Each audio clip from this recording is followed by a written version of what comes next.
자, 카인드입니다. 카인드를 모르는 사람은 없죠. 당연히 우리가 맨 먼저 배우는 단어 중에 하나이겠죠. 우리가 배울 때 종류라고 배웠습니다. 그리고 친절한이라고 배웠죠. 근데 이것은 우리가 어떻게 연결되는지는 생각해 보지 못했죠. 왜냐면 우리는 그냥 암기에 익숙하니까. 근데 이제 이렇게만 사용되는 건 아니잖아요. 그리고 숙으로도 많이 사용되잖아요.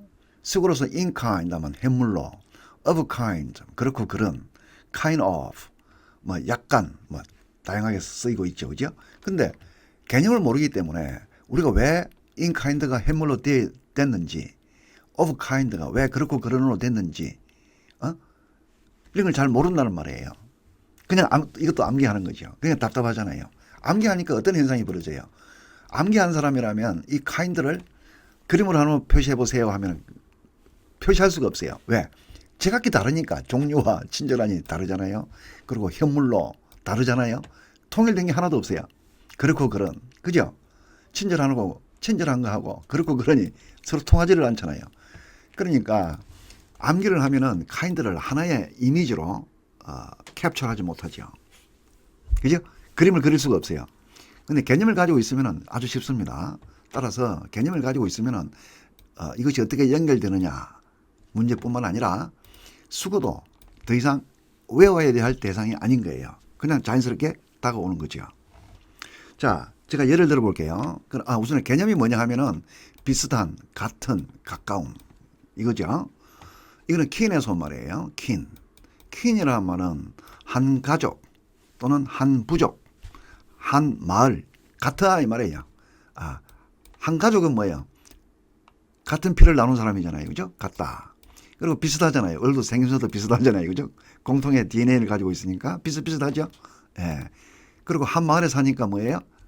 남의 마을이 아니고 가까운 자기 마을에 사니까 가깝잖아요. 그죠? 이것이 나중에는 이걸로 이제 표현이 되는 거예요. 자, 예를 들어서 He's kind with his neighbors. 그는 자기 이웃 사람들에게 친절하다. 이 말은 무슨 말이냐면 원래 뜻은 뭔 소리냐 하면은 그는 자기 이웃 사람들을 자기와 같은 사람으로 여긴다 이런 뜻이에요. 자기와 같은 사람으로 여기니까 자기 가족으로 여기니까 잘해줄 수밖에 없잖아요. 거기서 온 거예요. 그죠? 이렇게 제가 표현했지만은 이거 그렇다고 해서 이것이 품사를 나타내지는 않는다. 단어 차원에서는 품사어는 별개다 이 말입니다. 그걸 꼭 아시기 바랍니다. 이걸 이렇게 하니까 이건 행동사인가 보다 이렇게 생각하는 거예요. 그럼 이건 어떻게 할래요? 이거는 명사로 사용되어 있잖아요. 그죠? 그럴 때는 비슷함으로 이해를 하면 되는 거죠. 자, 이거는 말씀을 드렸죠. 상대방을 자기와 같은 사람으로 여긴다 이 말이에요. 같은 사람으로 여기니까 친절하고 잘해줄 수밖에 없죠. 그죠? 다음에 요거는 뭐냐 하면은 they differ in degree but not in kind. 요거는 이제 전치사 다음에 왔으니까 뭡니까? 명사로 사용된 거예요. 문장에서 보면 아는 거예요. 그러면 종류, 유형 이런 말이죠. 그럼 종류, 유형이라는 말과 이 개념은 어떻게 연결됩니까? 자, 예를 들면 과일이라는 것은 뭐예요? 과일. 열매죠. 나무에서 열린 열매. 사과도 있고 사과나무, 배도 있고 감도 있고 이런 거예요. 이건 뭡니까? 이 과일이라고 하는 종류, 과일이라고 하는 종류 속에는 이 비슷비슷한 것들이 들어가 있잖아요. 다시 말해서 종류라고 하는 것들은 뭡니까? 비슷비슷하게 생긴 것들을 한데 묶어 놓은 거죠. 비슷한 것들이에요. 같은 것들이에요. 다시 말하면 사과, 그리고 배, 감 이런 것을 과일이라고 하는 종류의 하나로 묶어두는 거죠. 공통점이 있죠. 나무에 열린다는 점에서 비슷한 거예요. 같은 것들이에요. 이해됐습니까? 예. 그러니까 이것은 종류가 다른 것이 아니라 정도면에서 차이가 있다 이런 뜻이네요. 그죠? 예. 자, 그러면은 이것과 이것이 서로 비슷하다.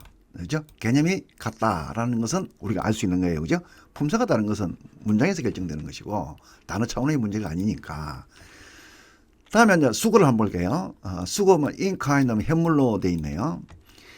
He paid the debt in kind. 그는 그 빚을 현물로 갚았다 이런 말이에요. 현물. 지금은 이제 전부 돈을 화폐라고 하는 것이 뭡니까?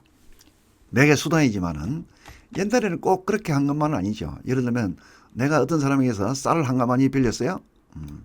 그러면 다음 해에 농사를 잘 지어가지고 쌀 한 가마니를 갚는 거예요. 예, 같은 걸로 갚는 거예요. 같은 걸로 갚으니까 그것을 현물로라고 표현한 거예요. 알겠죠? 다시 쌀을 한 가마니 빌렸어요. 다음에 지금은 다음에 갚을 때도 같은 걸로 같은 물건으로 갚는 거예요. 쌀로 빌렸기 때문에 다음에 쌀로 갚는 거예요. 그것을 현물로라고 표현한 거죠. 같은 방식으로 이런 뜻이죠.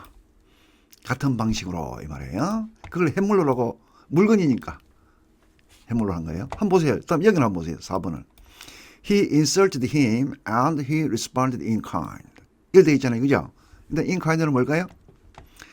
같은 방식이에요. 그 여자가 그 남자를 모욕했어요. 그래서 그 남자가 responded. 같은 방식으로 대응했어요. 이런 말. 같은 방식이라는 게 뭡니까? 모욕적으로 대했다는 것이겠죠. 그러니까 현물로라고 표현할 수가 없는 거예요. 상황에 따라서 바뀌는 거예요. 그러니까 이거는 같은 방식으로 원래 개념으로 돌아가면 되죠. 원래 개념으로 돌아가는 거예요. 자, 뒤에 많이 남았으니까 좀 여기까지 일단은 끊고 이어서 하도록 하겠습니다.